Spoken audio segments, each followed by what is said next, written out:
주변국 압도할 최강 무기 국산 전투기 KF-X 등장하나. 지난해 10월 개최된 서울항공우주 및 방위산업 전시회에 한국형 전투기 모형이 전시되어 있다. 세계일보 자료사진. 한군 이래 최대 무기 개발 프로젝트인 한국형 전투기 사업이 본궤도에 올랐다. 개발에만 8조 6천억 원이 소요되는 초대형 사업인 만큼 국내외적인 관심도 높다. 국방과학연구소와 한화시스템이 개발한 다기능 이상 배열 레이더는 시제품이 완성된 상태다. 엔진과 전자장비를 비롯한 구성품들도 조립을 기다리고 있다. 이들 장비는 내년에 모습을 드러낼 CJ-1호기에 탑재될 예정이다. 하지만 KF-X의 핵심인 항공무장을 둘러싼 우려는 여전하다. 미국 정부의 의사결정 지연으로 미국제 항공무장 중 상당수가 KF-X에 체계 통합되지 않고 있다. 무장 문제가 해결되지 않으면 KF-X는 훈련기 수준에 불과하다. 이를 해결하기 위해 개발사인 한국항공우주산업과 운용 주체인 공군 등을 중심으로 다양한 방안이 제시되고 있다. KF-X 무장의 변화 가능성. 현재 카이 주도로 개발이 진행 중인 KF-X의 치명적인 문제는 무장 장착이다. 미국 정부의 비협조로 미국산 정밀유도 폭탄과 영국 MBDA 미티어, 독일 아이리스-T 공대공 미사일 장착만 확정된 상태다. 미국이 태도를 바꾼다고 해도 F-35A에 쓰이는 무장과 큰 차이가 없다. F-35A는 강력한 스텔스 성능과 실시간 네트워크 기능을 갖추고 있다.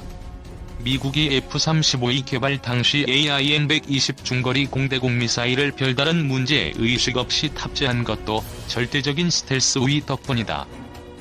반면 KF-X는 F-35A보다 스텔스 성능이 뒤떨어진다. 미국처럼 AIM-120을 그대로 탑재하면 스텔스 전투기와의 성능 격차를 좁힐 수 없다. 중국이나 러시아처럼 150km 이상의 거리를 빠르게 날아가는 장거리 공대공 미사일이 필요한 대목이다. 미국 로키드 마틴이 2020년대 초반을 목표로 AIM-120보다 사거리가 훨씬 긴 AIM-260 신형 장거리 공대공 미사일을 개발하는 이유다. KF-X에 탑재되는 미티어 미사일은 현재 상황에서 이 같은 요구 조건에 부합하는 무기다. 음속의 4배가 넘는 속도로 최대 200km 떨어진 적기를 격추할 수 있다. 미티어 미사일이 KF-X의 공중전 능력을 크게 높일 수 있다는 평가를 받는 이유다. 반면 최신형 AIM-120은 160km를 날아간다. 미국이 AIM-260을 실전 배치하면 AIM-120은 한 세대 이전 무기로 전락한다. 문제는 단거리 공대공 미사일이다. 최대 사거리가 25km인 아이리스-T는 최신형 AIM-9보다 사거리가 짧다. 노르웨이 공군 F-16과 태국 공군, 그리펜 등 4세대 전투기에만 쓰이고 있어 4.5세대인 KF-X에는 맞지 않는다는 지적을 받아왔다.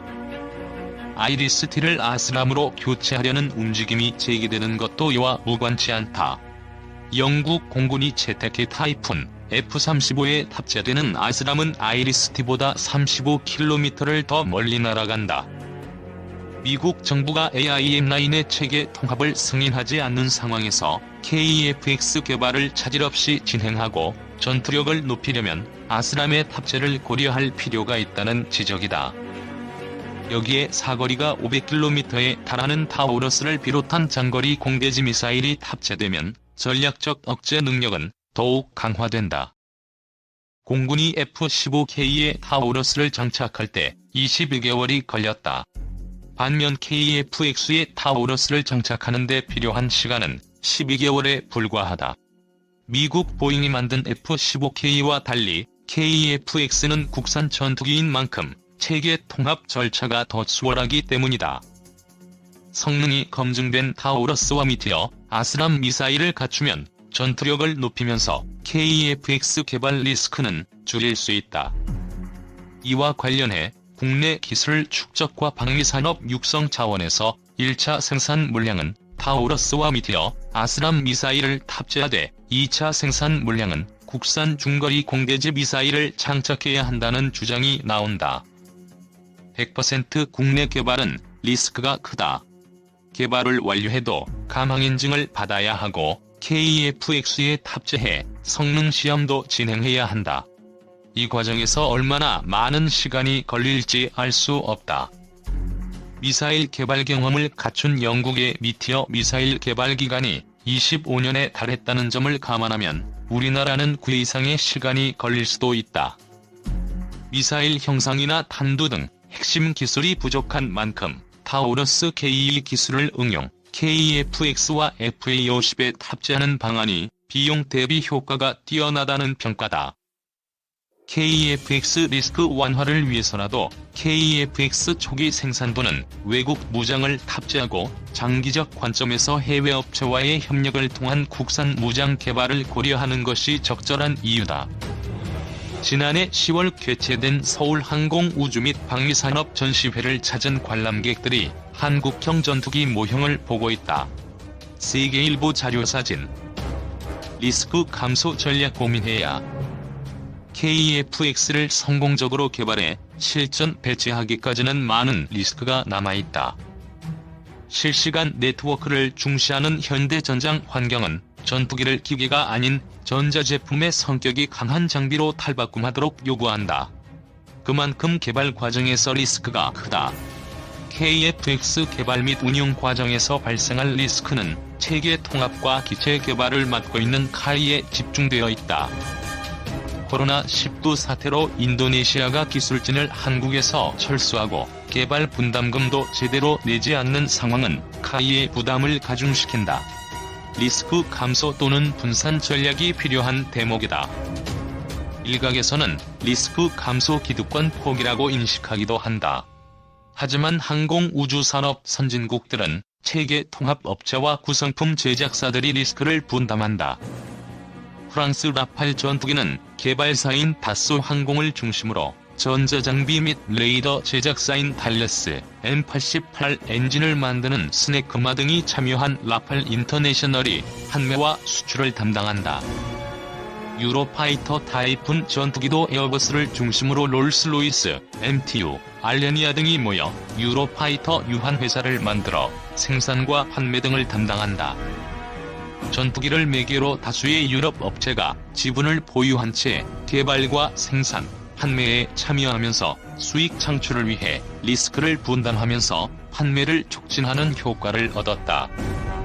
독일과 영국, 프랑스 등 유럽 각국 정부도 직간접적으로 자국 방산업체에 대한 지분을 갖고 있는 경우가 많다. 정부도 리스크 분담에 참여하는 셈이다. KF-X도 마찬가지다. 100km 떨어진 곳에 있는 적을 공격하는 능력을 갖춘 전투기 개발은 국내에서 처음 진행되는 것이다. 전투기 개발 경험이 없는 중견기업인 카이로서는 부담이 크다. 한국형 전투기에 탑재될 F414 엔진이 지난해 10월 개최된 서울항공우주 및 방위산업 전시회에서 한화 부스 앞에 전시되어 있다. 세계일보 자료사진. 실제 비행시험에서 발생할 다양한 문제점을 신속하게 해결하고 판매 증대를 위한 기반을 마련하기 위해 한화 에어로스페이스, 한화 시스템 등 KF-X의 구성품을 납품하는 국내외 방산업체를 모아 KF-X 인터내셔널을 만들 필요가 있다는 지적이 나오는 이유다. 정부도 카이 지분을 갖고 있으므로 카이를 통해 간접 참여할 수 있다. 이는 KF-X의 신뢰를 갖지 못하는 잠재적 구매국들의 불신을 낮추는 효과도 있다. 현재 KF-X 개발은 되돌릴 수 없는 단계까지 진입한 상태다. 공군 전투력을 강화하면서 항공우주산업 발전에 긍정적인 영향을 주려면 첨단 항공무장 장착과 리스크 감소 전략이 필수다. 공군과 카이 등 방산업계의 움직임에 관심이 집중되는 이유다. 은폐를 뜻하는 스텔스 기술은 현대 항공기 개발 과정에서 빼놓을 수 없는 가장 주목받는 분야 중 하나입니다. 우리 공군도 지난해까지 록히드 마틴의 F-35이 10여 기를 인수했고 내년까지 모두 40기를 도입할 계획입니다. 국민들도 첫 스텔스기 도입에 열광적인 반응을 보였습니다. 도대체 어떤 기술이길래 이렇게 관심이 집중될까요? 9일 청주대 고려대 연구팀이 한국군사과학기술학회에 제출한 스텔스 항공기 기술과 미래 항공 전장 보고서에 따르면 스텔스 기술의 핵심은 레이더 노출 면적과 관련이 있습니다. 레이더에서 방출하는 전자기장은 물체를 만나 반사되거나 표면을 따라 흐르기도 하는데, 이런 정보로 RCS를 산출하고 항공기의 유형을 결정하게 됩니다. 가장 큰 덩치를 자랑하는 전략 폭격기 B-52는 길이만 48.0m 혹은 56.4m에 이릅니다. 대륙간 고공 비행이 가능해 이른바 가성비가 매우 좋은 편이지만 RCS는 100제곱미터로 은밀한 침투는 불가능합니다. 반면 죽음의 백조로 불리는 스텔스 폭격기 B-1B는 길이 44m, 폭 41m로 적지 않은 크기이지만 RCS가 10제곱미터에 불과합니다. 길이 20.9m, 폭 52.1m인 스텔스 폭격기 B-는 RCS가 0.75제곱미터로 큰 새 정도로 보입니다. 심지어 스텔스 전투기인 F-35A와 F-22는 RCS가 각각 0.001제곱미터, 0.0001제곱미터로 골프공처럼 보인다고 합니다. 북한의 주력기인 미그-21과 미그-29의 RCS가 각각 4.0제곱미터, 3.0제곱미터라고 하니 차이가 얼마나 큰지 실감할 수 있습니다. 조종실 창문도 스텔스 기술 적용. 여러분도 잘 아시다시피 RCS를 줄이는 가장 기본적인 방법은 항공기의 레이더파 반사 면적을 줄이는 것입니다. 특히 평평한 동체 옆면과 높은 수직꼬리 날개는 RCS를 크게 높입니다. 따라서 가급적 동체에 굴곡을 주고 수직꼬리 날개는 살짝 눕히는 방식으로 변화시킵니다. 날개 두께를 최대한 얇게 만들고 레이더파가 날개 뒤로 흘러 퍼지는 면적을 줄이기 위해 후퇴각을 크게 하는 것도 필수입니다. 이런 형태는 공기역학적인 측면에서도 도움이 됩니다. 한국형 차세대 전투기에도 적용된 기술입니다. 전투기의 공기흡입구도 의외로 RCS를 크게 높이는 기능을 합니다. 레이더파는 공기흡입구 안으로 침투한 뒤 내부의 회전 날개에 반응합니다. 그래서 F-117과 B-2는 공기흡입구를 기체 위쪽에 만들었는데 비행 성능이 떨어지는 문제가 생겼습니다. F-22는 문제를 해결하기 위해 공기흡입 통로를 곡선화한 S자 공기흡입구를 적용했습니다. F-35에도 적용된 스텔스 설계의 가장 핵심적인 부분입니다. 여러분이 잘 모르는 또 다른 의외의 공간은 조종실 창문입니다. 레이더파 에너지는 조종실 창문을 통해 실내로 들어와 내부 장치들에 반사돼 다시 대기 중으로 확산될 수 있습니다. 이를 차단하기 위해 전도성 금속체를 조종실 창문에 얇게 바르는 방식이 도입됐습니다. 다른 핵심 기술은 레이더파 흡수 재료입니다. F-22와 F-35는 특수 도료와 흑연이 가미된 우회장 복합 소재로 레이더파를 흡수하는 기능을 갖췄습니다. 뿐만 아니라 스텔스 표면을 여러 겹으로 설계해 일부 표면이 파손돼도 스텔스 기능이 유지되도록 하는 기능이 있습니다. 최근에 개발된 섬유강화 고분자 복합 재료는 전자파 흡수뿐만 아니라 하중을 지지 기능도 있어 장점이 많다고 합니다. 적외선 감지 미사일을 피하는 법. 스텔스 기능은 단순히 레이더파 반사에만 국한되진 않습니다. 각종 공대공, 지대공 미사일의 적외선 감지 장치는 엔진 배기가스와 장비의 열뿐만 아니라 초음속 비행 시 동체에서 발생하는 열까지 잡아냅니다. 심지어 항공기 표면에서 반사되는 태양열도 감지할 정도로 정밀합니다. F-22는 지상에서 배기가스 열을 감지하지 못하도록 동체 위쪽으로 가스를 배출합니다. 또 배기구 모양을 사각형으로 만들고 배기가스가 주변으로 빠르게 흩어지도록 해 더 빠르게 냉각하는 기술을 적용했습니다.